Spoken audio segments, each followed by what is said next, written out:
خالته. خالته. اول شيء كرمال الديو، ما بعرف اذا في التقاء فني بيني وبين هيفا وهبي. هي نجمة عندها هويتها الخاصة، وما بعرف اذا بمحل معين ممكن نلتقى بالموسيقى. فبحس انه سان لوفان بطريقة الفن الاستعراضي اللي بيقدموه، اللي فيه شيء من الهيب هوب وهذا النوع من الموسيقى بيشبهها اكثر، فبعتقد هذا السبب.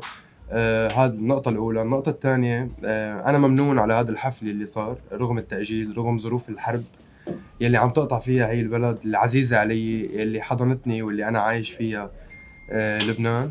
والحمد لله رب العالمين تم الحفل، واليوم الحفلة مسكرة والناس جايين ينبسطوا إن شاء الله ورح نسعدهم.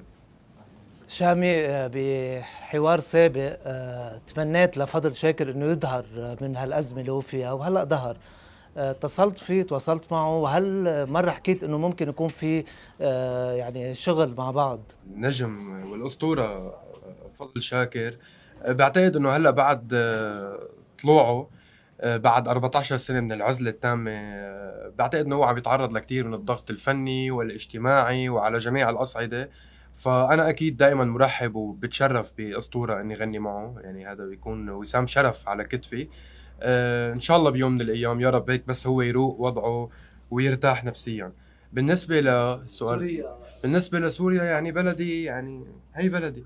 أنا ناطر من الله بيوم من الأيام إني أكون عم غني على مسارح دمشق ومسارح سوريا.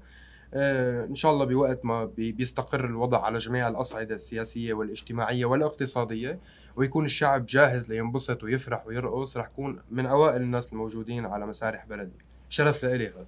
الحقيقة عم بيتم التواصل مع إدارة أعمالي من وزارة الثقافة ووزارة السياحة، بعتقد إيه. وعم بي عم بي دائما عم بيكون في نقاشات بهذا الموضوع حول الأمور اللوجستية، يعني وكيف ممكن يصير هذا الحفل، وممكن يكون قريبا إن شاء الله. نعم عم بيتم التواصل. عندك شروط معينة لتغني بسوريا بلدك؟ أنا ما عندي شروط لغني ببلدي، أنا بعيوني بنزل تمشاية على بلدي بغني فيها. لا، مو أنا الفنان اللي بيكون عندي شروط لغني ببلدي، إنما هي شروط لسلامة العالم ولسلامة الحفل، ويكون حفل اللي ينبسطوا فيه العالم، مو كرمال شروطي الشخصية. شامي، في النجم نصيب زيتون انتم بنفس الشركه، بس دائما جمهوركم بحسسنا انه في منافسه بيناتكم، شو تعليقك؟ هو اللي عم بيحسسنا بالمنافسة هو الأسئلة الغريبة اللي بتجي هي. نو واي يكون في هيك شيء بيني وبين نجم من بلدي نصيب زيتون. هذا نجم من بلدي، بحترمه وبسمع له. وما في ممكن يكون هذا النوع من المنافسة والأخذ والرد بيناتنا أبدا. شامي، شادي من ميوزك نيشن، امبارح سلطان الطرب كان بمقابله ووجه لك فيها رساله، وشو بتعليق لك اول شيء، شو بترد عليه على الرساله اللي وجه لك اياها، وكمان شو بيعني لك انه اسمك عم بيكون هيك عم ينذكر حتى مع اسامي هالقد كبيره مثل سلطان الطرب؟ يعني سلطان الطرب جورج وسوف هو مدرسة من مدارس الفن العربي. فنان من بلدي نجح نجاح عربي مطلق بالعالمي ممكن. انه يكون عم بيوجه لي رسائل ونصايحه، هذا الشيء بيكبر القلب وبيفرحني دائما. وشو بدي اقول له غير انه الله يطول بعمرك ويديمك فوق راس الفن السوري والعربي. كمان اول حفل لك كان على هذا المسرح بمسيرتك، واليوم عم ترجع عليه، خبرنا شو بتعني لك هيدي الرجعه؟ هي اللحظة المعنوية والنفسية الحلوة اللي عم عيشها، انه قطع عن هي الحفلة بعتقد 2.5 ل3 سنين فتلت فيها العالم، كندا واوروبا ومسارح العالم العربي، لارجع على نفس المسرح والتقي بالجمهور اللبناني. صراحة بشعور لا يوصف. الشام محمد عبد الرحمن هوافا، ليش دائما بالمقابلات اللي بتصير مع بعض الفنانين او بعض المشاهير بيتم استخدام اسم الشامي بكل المقابلات؟ هل بتشوف هيدا استغلال لاسمك بس ليركبوا الموجه او ليركبوا الترند؟ بعتقد انه لازم يكونوا عم بيقضوا وقت اكثر ما يحكوا على الاعلام والصحافة، يقضوا وقت بالاستوديو ويقضوا وقت بمسارحهم ويشتغلوا على حالهم منيح. الصحفيين، الصحفيين والفنانين حتى الاثنين، لانه انا اعتقد انه عم بيتم ذكر الاثنين اوقات، حتى لو ما سأل الصحافة عم بيكون الفنان لحاله عم يذكر الاسم. انا بحترم جميع الاراء، بس مو كل الناس مهيئة لتعطي رأيها فيني. انا كاتب وملحن، وانا عامل انجح من انجح الهيتات العالم العربي خلال 3 سنين الماضيه، وعامل انجح حفلات الجماهيريه بالعالم العربي. فمو كل مين بيطلع على الصحافه والاعلام بينقد الشامي، الا العمالقه والاساطير اللي ممكن يعطوا رايهم فيني مثل سلطان الطرب ابو وديع طبعا، بس مش للكل هذا الراي.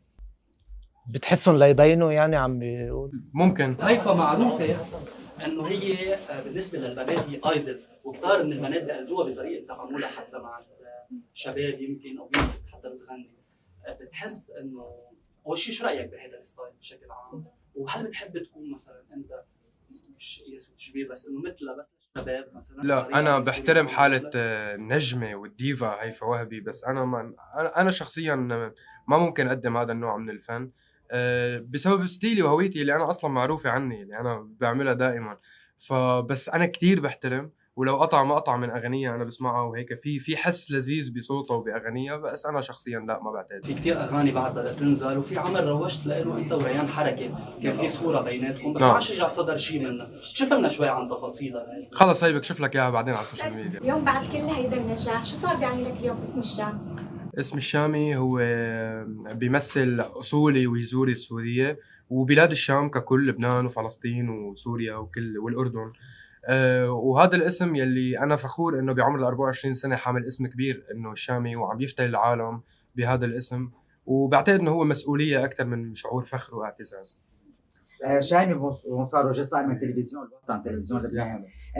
ثاقبت انه انا امبارح كنت موجود اليوم بالتحضيرات للحفل، ونزلت ستوري لانه بتعرف قد ايه الفانز بحبوا الشامي وهيفا. فانا اليوم كاعلامي انا وعم صور خبرت انه رح يكون في مفاجاه سان لوفان، يمكن يكون متواجد بهذا الحفل. نزلت الريل عندي على صفحتي، بكتشف نسبه الفانز تبعك هاجموا سان لوفان وكانوا عم بدافعوا عنك. بدي منك اليوم توجه رساله، لأن انا بعرف انه اخلاقك ونفسيتك ما بتحب الحرب ولا حرب ثواني، حرب شو؟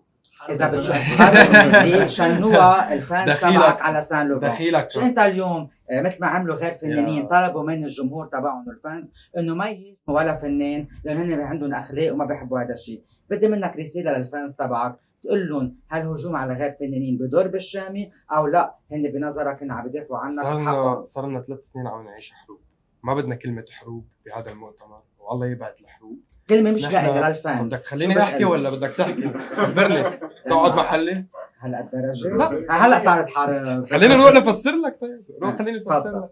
اول شيء ما في حروب فنية، وانا ما بحبه لهذا المصطلح.